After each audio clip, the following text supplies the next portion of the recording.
नमस्कार दोस्तों, मैं सुनील कुमार आपका आज फिर स्वागत करता हूं आपके अपने चैनल क्या ऐसा होता है में।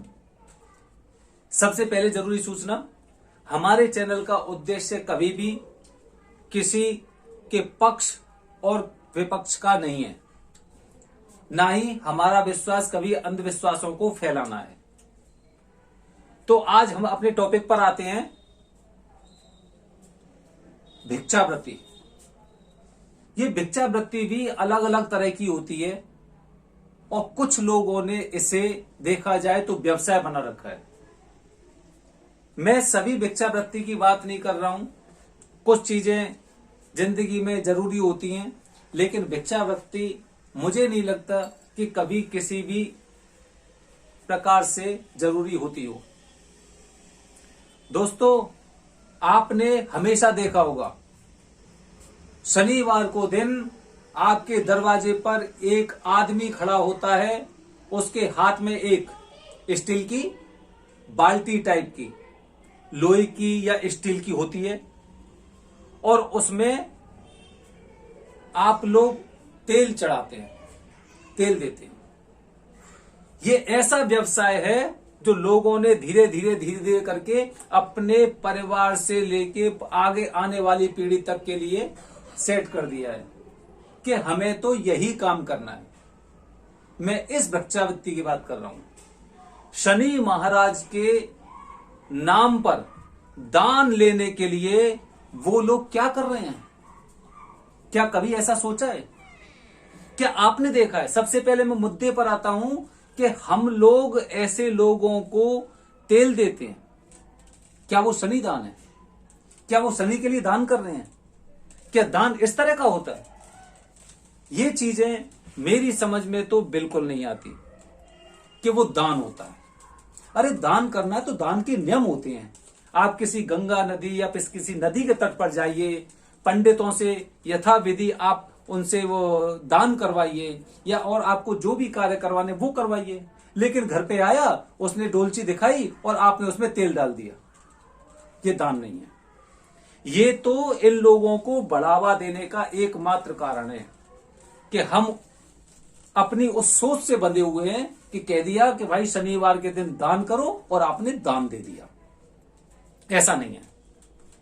दूसरी बात, अब मैं उस मुद्दे पर आता हूं जिन लोगों ने इसे व्यवसाय बना रखा है।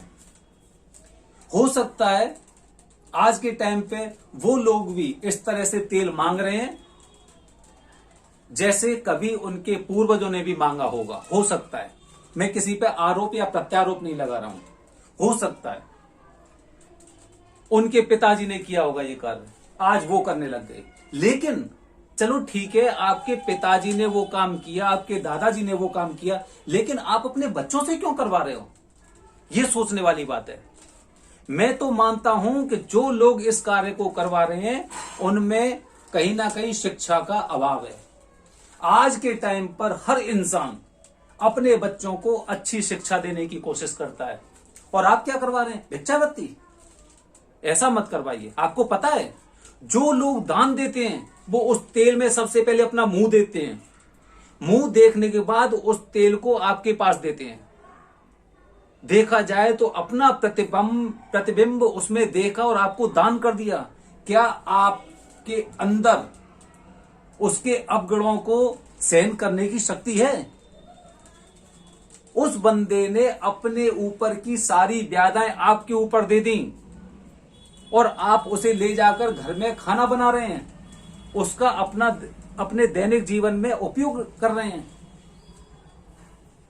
यही कारण है कि आपका परिवार और आपके बच्चे आगे नहीं बढ़ पा रहे हैं, क्योंकि जिस घर से आपने ऐसी चीजें मांगी हैं, आपने तेल मांगा है, तेल में उस परिवार में रखा हुआ है, उस परिवार में कैसी स्थिति है? क्या कोई वास्तु दोष है, या फिर उस परिवार पर ऐसी कोई पीड़ा चल रही है, या फिर नक्षत्र कुछ विपरीत प्रभाव डाल रहे हैं, और आप ऐसे लोगों से मांग कर लाते हो और अपने घर और परिवार के लोगों में उस चीज का आप उपयोग करते हो। कहां से बुद्धि आएगी? कैसे खुलेंगे दिमाग? कभी नहीं खुलेंगे। आपने सुना होगा कहावत है बहुत पुरानी, जैसा खाएगा अन्न वैसा हो जाएगा मन। अन्न आपका ऐसा है, अवगुणों से भरा हुआ अन्न है। वो लोग अपनी परेशानियां उसमें प्रतिबिंब देख के और आपको दे रहे हैं और आप उसे बर्दाश्त कर रहे हो। रूढ़िवादी सोचों को आपको छोड़ना पड़ेगा। ये कुरीति है, आपने किया कोई बात नहीं, उस समय हो सकता है इतनी शिक्षा नहीं होगी आपके क्षेत्र में, लेकिन आज तो पूरा हिंदुस्तान, पूरी दुनिया डिजिटल हो चुकी है और आप वहीं रूढ़िवादी में फंसे हुए हो, केवल रूढ़िवादी में, कि जहां पर आपने अपने दिमाग में यह बात सेट कर रखी है कि मुझे तो ऐसे ही काम करना है। अपने बच्चों के भविष्य के बारे में नहीं सोचते हो आप तो देखा जाए तो आपकी जिंदगी ऐसे कटेगी, राजनीतिक पार्टियां आपके पास आएंगी, वो आप उन्हें अपना वोट दोगे और बस काम खत्म। उसके बाद आप कहते हो कि सरकार हमारे लिए कुछ नहीं कर रही। कैसे करेगी? कैसे करेगी? आप खुद नहीं चाह रहे कि सरकार आपके लिए काम करे। आप तभी चाहोगे जब आपके अंदर शिक्षा होगी। उस शिक्षा को, उन बातों को जागृत करने की कोशिश करनी है आपको। मैं अपने बच्चों को क्या कर रहा हूं? आपने वो कहानी भी सुनी होगी एक, कि जिसमें एक पुराने टाइम की कहानी है, उसमें एक राजा था और जो चोरी कर करके अपने परिवार का पालन करता था, लेकिन जब अंत समय में जब उसे उसका कर्म फल मिलने वाला था तो उसने कहा ये बुरा काम मैं अपने बच्चों परिवार के लिए करता हूं।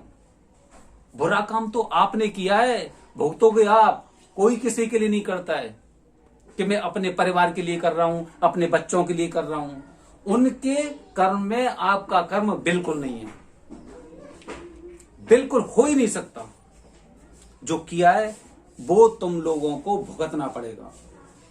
आज भी समय है, इस कार्य को आप बंद कीजिए, अपने बच्चों को अच्छी शिक्षा दीजिए।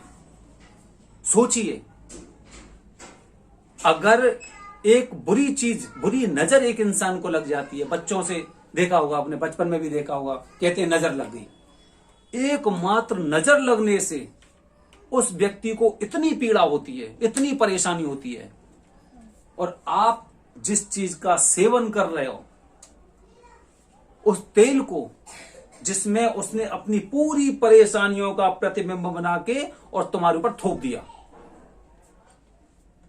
ऐसे सहन नहीं कर पाओगे। आप भोलेनाथ नहीं हो जो उस जहर को कंठ में इकट्ठा करके रख लोगे। ऐसे भोलेनाथ नहीं हो आप। यही कारण है कि आपका दिमाग कुंठित हो गया है।